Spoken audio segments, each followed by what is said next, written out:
kumusta po? Narito po dito ang update natin para sa lagay ng ating panahon. Ngayong hapon po ng June 6, 2024 na kung saan sa ngayon ay patuloy po ang paglakas ng hanging habagat na umiiral na po dito sa ating bansa. Ito po ay hangin na mula dyan sa baba. Particular na po na nanggagaling yan sa HPA malapit sa may Australia na dumadaan po sa malawak na Indian Ocean patungo po dito sa ating bansa. Marami po itong daladalang moisture kaya kung habagat season ay tag-ulan season po dito sa ating bansa.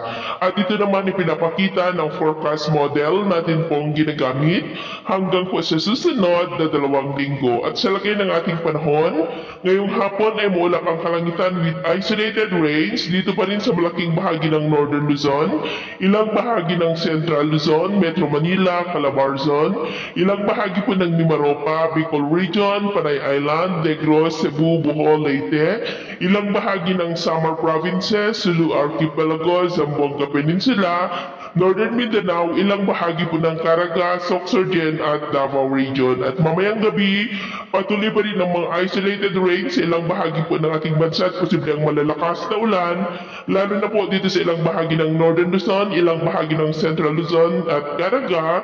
Kaya mag-ingat pa rin po tayo sa posibleng banta po ng mga pagbaha at pagguho ng lupa. At sa atin naman pong mga baybayin, wala naman po tayong nakataas lang namang gale warning signals, pero iba yung pag-iingat lamang po kung papalaot.